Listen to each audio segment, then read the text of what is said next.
Hello everybody, welcome to my first installment of our game review show here on the dojo. And this show has evolved, so I wanted to speak a little bit about it before we dive into Tim's game here. So ages ago, I did this show on chess.com and it turned into this 3-hour festival of multiple games being submitted. It fried my brain every time. And some of the games I didn't give, I feel like they're due because of either time constraints or just I couldn't mentally, pack it all in. And, then it moved to the dojo. And now what I'd like to do is just do one game at a time. And the basics will be the same.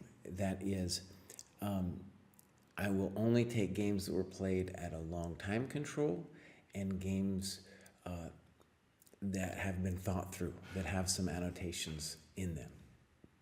And when I began this show ages ago, the whole idea came to me as a way to encourage people to do annotations, thinking that it was possible to do these things basically alone because I had done it alone. And what has changed, I think, in the last couple months for me is I've begun to realize the importance of having both a coach, having like a cohort to talk to, and then somebody that you're explaining your ideas to, or maybe more than one person, students. And I did a video, I'll link to that here, about that recently. And the reason I bring that up is I've personally had a very fruitful interaction with a coach where I am submitting a game basically once a week, and he is giving me his impressions, interpretations of the positions that I've spent some time thinking through. And every time I submit the game, I think I've covered everything. And every time we end up uncovering some interesting truths about the position. So if you're interested in doing this yourself, you can submit your game on Patreon, and you via our Patreon page, which you can see in the YouTube description. And you can do that not just for me, but also if you'd like a game reviewed by either David or Kostya, and they might have slightly different guidelines than my strict, business, which again is just that it was played at a long time control and that we have notes to the game. And every time I will show these notes to give a sense of how the player saw the game, if I'm not going to read it off directly, and also just so you can get a taste of what it might look like to annotate your game. And I'm starting with Tim here, partly because Tim had been doing game review with me for years. I have never met Tim personally, but I feel like I've definitely gone over many of Tim's games at this point. So I know him kind of well, and also it's a very interesting game and opening that he gets here. So let's dive into it. And this was a 90-30 game played at our dojo, our dojo tournament for May-June, classical tournament. We got these great tournaments, and just a beautiful group of people where I think you don't have to worry too much about cheating. Okay. Let's talk about this amazing thing that's just happened. I've played the Nimzo forever, and I'm always a little thankful for A3, just because I then get a free tempo, right? Because A3 isn't a developing move. Obviously, F3 also wasn't a developing move.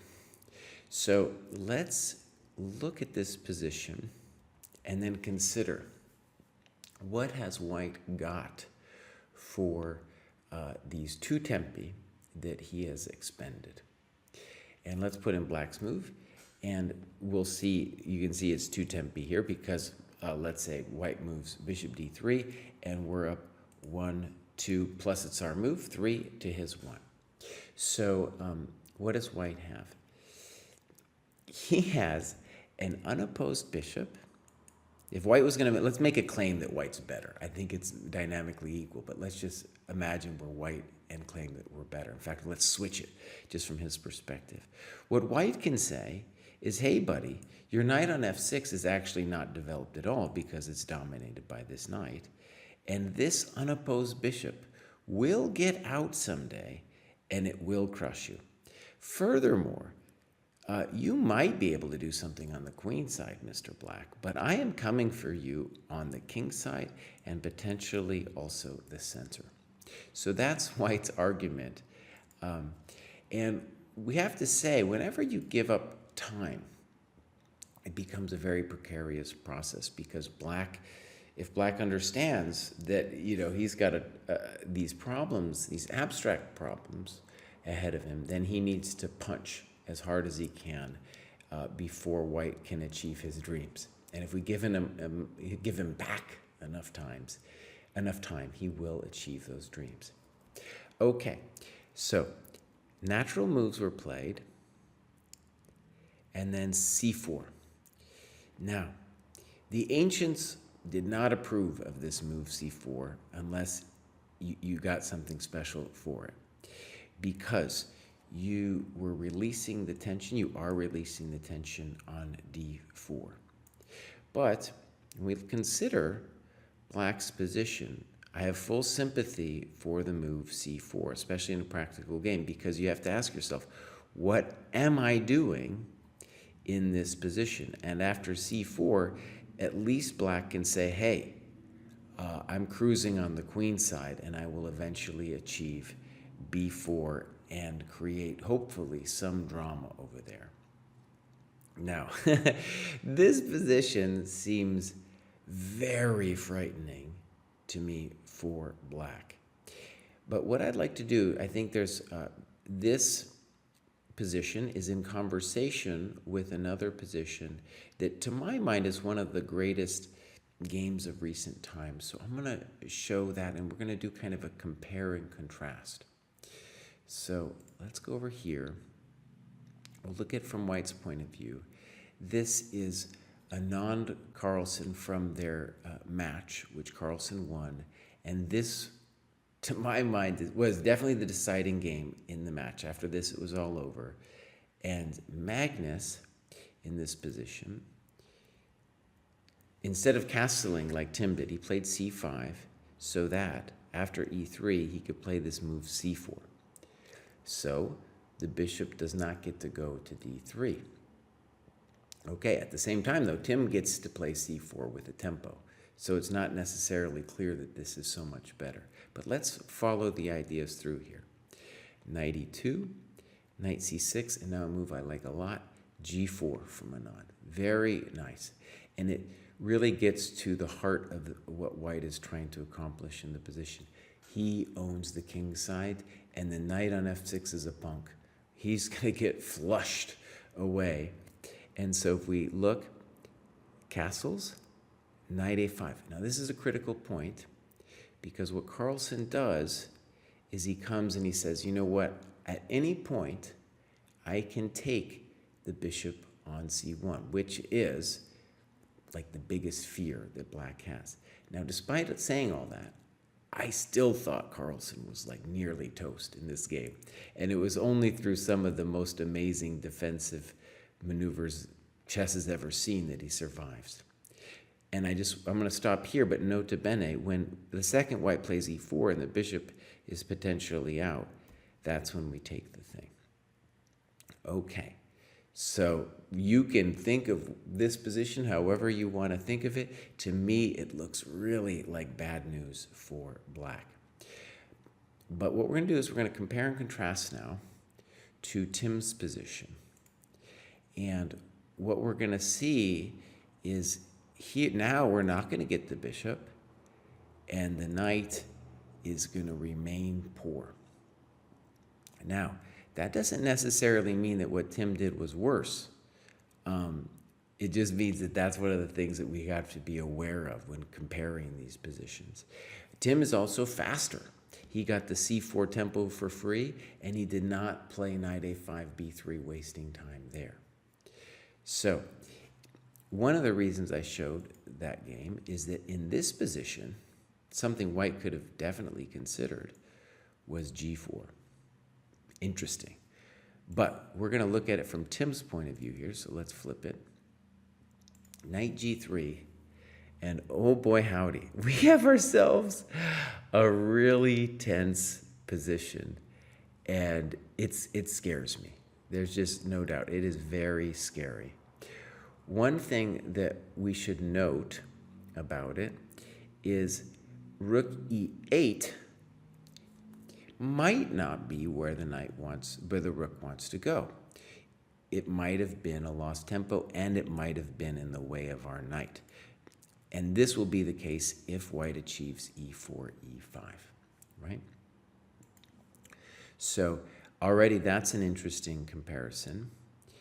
And the other problem, right, let's just say Tim played the natural move, a5, e4, well, like, you know, the e5 is coming, and it's very scary, and b4 is hard to achieve. In the Carlsen game, it's a little bit hard to achieve as well. We will see, though, in this game, if we do achieve it, you know, fantastic. All right. So one thing I want to stress again is it's harder for white to play these positions. And you can see it now with Tim's move here with h5, because it's going to put real questions to white's pieces. Let's say this. h5 is a highly controversial move because it is playing on white's side of the board. And in general, I don't believe it. So the question is, what should white have done? And one of the things that's interesting is when you get these violent situations, the game is kind of decided in these crucible moments. And so for here, I feel like it's black's big decision. Maybe he's already made a mistake with rook e8. Like we might go back here and say, oh yeah, maybe he should have done other things. By the way, another decision could have been b6 followed by bishop a6. That would have been another way to play. But let's just assume knight c6 was okay, and maybe it would have been more accurate in hindsight to launch immediately. You know, also hard to say. I mean, we're going to allow e4 quicker then, of course, you know, but the knight might want to go to g3 anyway. Okay, so let's look at the game. h5, and I think white has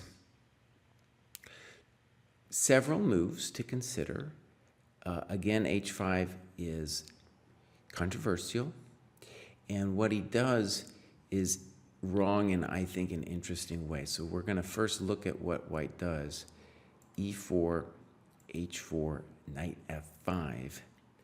And the problem is now I get the development full speed ahead, and it's going to be very difficult to see how white's development on the king's side is going to work. Plus, our rook on e8 is definitely now a beautiful piece. So if you imagine it as an opposite sides attack after a5 exclam, well, then Tim has got the best of it, right? He's doing great. So I think in this position, white needs to decide between, do I want to play something like h4? Do I want to play rook e1? Now, rook e1 is a little sad, let's say, because you might want your rook on the f file. But one of those moves to stop h4, or after e4, maybe you just say, hey, buddy, I get it that my knight is sad, but the pawn on h4 is very controversial. And when you take, which I assume was his intention, then you, of course, are developing the rook, and the f7 pawn is tender. And in this position, there's a variety of moves that white can consider.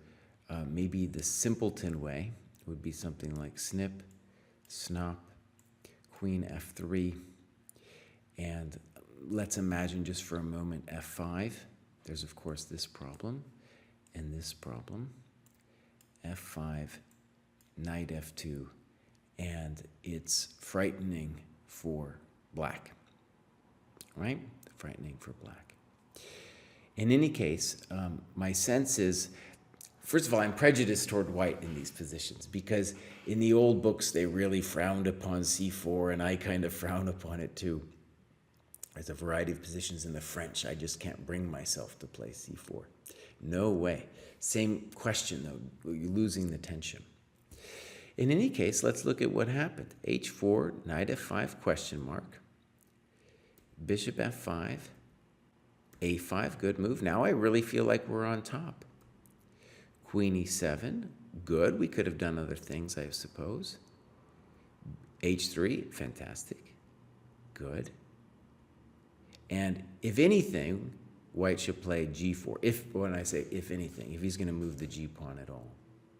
But I think black is already better because his initiative is coming. And a very important point here, the knight on c6 is now working, right? It is now working because the d4 pawn will become weak. And of course, our counterplay is just coming. In the notes, Tim said maybe rook e1 on move 20 would have been better. But honestly, I think this is also, I didn't see any way for white to get out of his grief here. I think this is already really bad news. And then we got this very nice penetration. And then bam, beautiful tactical finish.